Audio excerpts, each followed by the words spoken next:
आज है 4 मई 2024 दिन शनिवार। चलिए जानते हैं आज शाम की 50 फटाफट बड़ी खबरों को सिर्फ 10 मिनट में। पर अभी तक आपने इस वीडियो को लाइक नहीं किया है तो लाइक कर दीजिए और आप किस देश, राज्य और जिले की जानकारी चाहते हैं कमेंट बॉक्स में जरूर बताएं।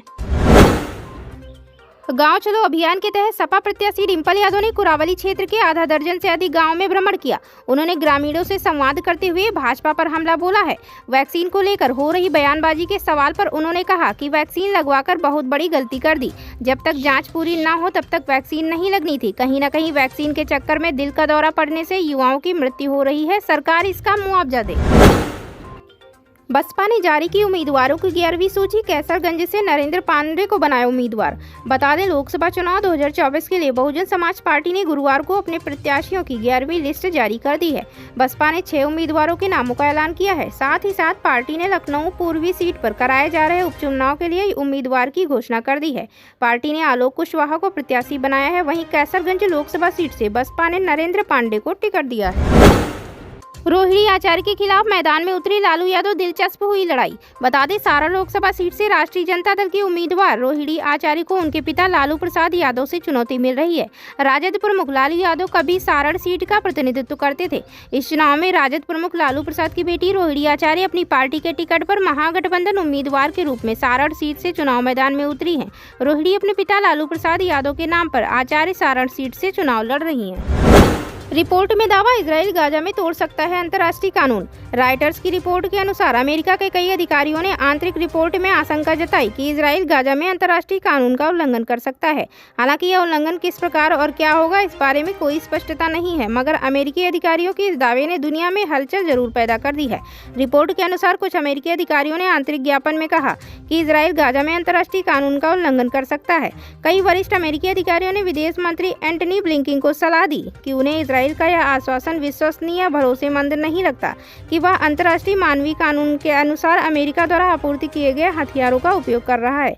यह बयान तब आया जब अमेरिकी विदेश विभाग के एक आंतरिक समूह द्वारा इसकी समीक्षा की गई है। उत्तर प्रदेश की रायबरेली और अमेठी सीट से कांग्रेस उम्मीदवारों को लेकर संशय शुक्रवार को खत्म हो गया। पार्टी ने रायबरेली सीट से राहुल गांधी को चुनावी मैदान में उतारा है। वहीं बीजेपी के उम्मीदवार और केंद्रीय मंत्री स्मृति ईरानी के खिलाफ अमेठी से किशोरीलाल शर्मा को टिकट दिया गया है। कांग्रेस ने सोशल मीडिया एक्स पर पोस्ट कर लिखा, केंद्रीय चुनाव समिति की बैठक में लोकसभा चुनाव 2024 के लिए राहुल गांधी को उत्तर प्रदेश के रायबरेली से और किशोरीलाल शर्मा को अमेठी से कांग्रेस उम्मीदवार घोषित किया गया है। देश की बेटियां हार गईं। कैसरगंज से ब्रजभूषण के बेटे को बीजेपी से टिकट मिलने पर फूटा पहलवान साक्षी मलिक का दर्द। जी हां, बता दें, महिला पहलवानों से यौन शोषण आरोपी ब्रजभूषण शरण सिंह का टिकट बीजेपी ने काट दिया, पर उसके बदले उनके छोटे बेटे करण भूषण को बीजेपी ने उनकी सीट कैसरगंज से टिकट दिया है। बीजेपी ने गुरुवार को शाम इसकी घोषणा की। इसे लेकर पहलवान साक्षी मलिक ने ट्वीट कर अपनी तकलीफ साझा की है। गौर हो कि बीजेपी ब्रजभूषण शरण सिंह को प्रत्याशी बनाए जाने को लेकर तैयार नहीं थे और उनका टिकट यहां से कट गया, पर यह टिकट रहा उनके ही परिवार में। उनके छोटे बेटे करण भूषण सिंह को बीजेपी ने कैसरगंज सीट से बीजेपी उम्मीदवार घोषित कर दिया। एनटीए ने जारी किया नीट यूजी परीक्षा का शेड्यूल। बता दें, national eligibility cum entrance test यानी नीट की प्रवेश परीक्षा रविवार 5 मई को होगी। नेशनल टेस्टिंग एजेंसी के जरिए आयोजित नीट परीक्षा रविवार दोपहर 2 बजे से शाम 5:20 बजे के बीच होगी। नीट परीक्षा केंद्र पर प्रवेश 11 बजे से शुरू हो जाएगा और 1:30 बजे तक चलेगा। सभी परीक्षार्थियों को एडमिट कार्ड पर अंकित कर अलग अलग रिपोर्टिंग टाइम दिया गया है। बीजेपी के बाद सपा ने भी कैसरगंज से उतारा उम्मीदवार। पूर्व सांसद के भाई को दिया टिकट। लोकसभा चुनाव 2024 के लिए बीजेपी के बाद समाजवादी पार्टी ने भी कैसरगंज लोकसभा सीट से अपना प्रत्याशी घोषित कर दिया है। सपा ने बहराइच के रहने वाले भगत राम मिश्रा को कैसरगंज से उम्मीदवार बनाया है। बता दें कि भगत राम मिश्रा समाजवादी पार्टी में शामिल होने से पहले कांग्रेस में थे। भगत राम मिश्रा की पत्नी श्रावस्ती जिले से जिला पंचायत अध्यक्ष भी रह चुकी है। हाल ही में बहराइच गए सपा सुप्रीमो अखिलेश यादव से भी भगत राम मिश्रा ने मुलाकात कर कैसरगंज लोकसभा सीट से चुनाव लड़ने की इच्छा जाहिर की थी। अब उन्हें पार्टी ने टिकट दे दिया है, जो बीजेपी सांसद ब्रजभूषण शरण सिंह के बेटे करण भूषण सिंह के खिलाफ चुनाव लड़ेंगे। आईसीआईसीआई बैंक का मार्केट कैप 8 लाख करोड़ के पार, बना दूसरा सबसे बड़ा bank. Private sector bank ICICI bank ने आज नया रिकॉर्ड बना दिया है। बैंक की मार्केट कैप 8 लाख करोड़ रुपए पार कर गई है। नतीजे आने के बाद पहले दिन सोमवार को बैंक स्टॉक में 5% की तेजी आई है। इस तेजी के बाद आईसीआईसीआई बैंक देश का दूसरा सबसे बड़ा बैंक बन गया है, जिसकी मार्केट कैप 8 लाख करोड़ रुपए हो गई है। इस समय एचडीएफसी बैंक का मार्केट कैप 11.61 लाख करोड़ रुपए है। वहीं देश के सबसे बड़े बैंक एसबीआई का market market cap 7.36 lakh crore है। इस समय रिलायंस इंडस्ट्रीज सबसे ज्यादा मार्केट कैप वाली कंपनी है। उसकी मार्केट कैप 19.84 लाख करोड़ रुपए है। बीजेपी बदल रही ईवीएम, ममता बनर्जी ने संशोधित मतदान आंकड़ों पर उठाए सवाल। बता दें, बंगाल की मुख्यमंत्री ममता बनर्जी ने दूसरे चरण के मतदान के 4 दिन बाद चुनाव आयोग की तरफ से जारी किए गए मतदान के आंकड़ों में हुई बढ़ोतरी पर चिंता जताई है। उन्होंने दावा किया है कि जिन क्षेत्रों में बीजेपी को उनकी पार्टी तृणमूल कांग्रेस से कम वोट मिलने की संभावना है, वहां मतदान का आंकड़ा अचानक बढ़ गया है। ममता बनर्जी ने कहा कि अचानक रात करीब 9:30 बजे सुना कि जिन इलाकों में बीजेपी को कम वोट मिले थे वहां 5.75% वोट बढ़े, पर उन जगहों पर अचानक वोट बढ़ गया है। चुनाव आयोग ने नोटिस जारी किया है। यह आंकड़ा कैसे बढ़ गया? अचानक आंकड़े बढ़ रहे हैं और लगभग 19 लाख वोटिंग मशीनें लंबे समय से गायब हैं।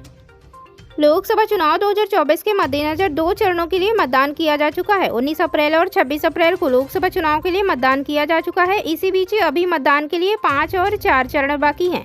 19 अप्रैल से 1 जून तक 7 चरणों में वोटिंग की जाएगी। 4 जून को चुनाव के परिणाम घोषित किए जाएंगे।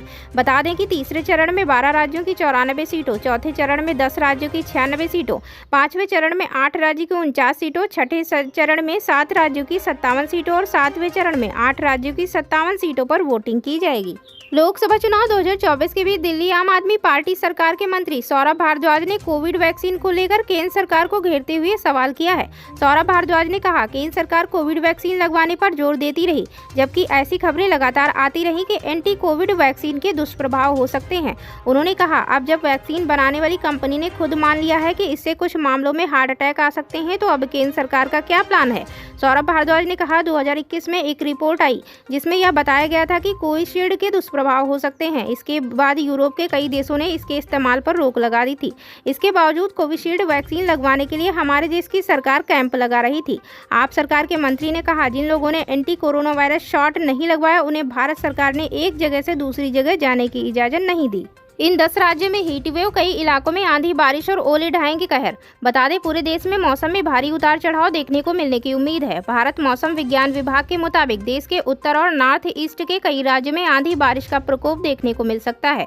इसके साथ ही एक प्रेरित चक्रवाती परिसंचरण निचले क्षोभमंडल स्तर पर उत्तरी हरियाणा पर स्थित है।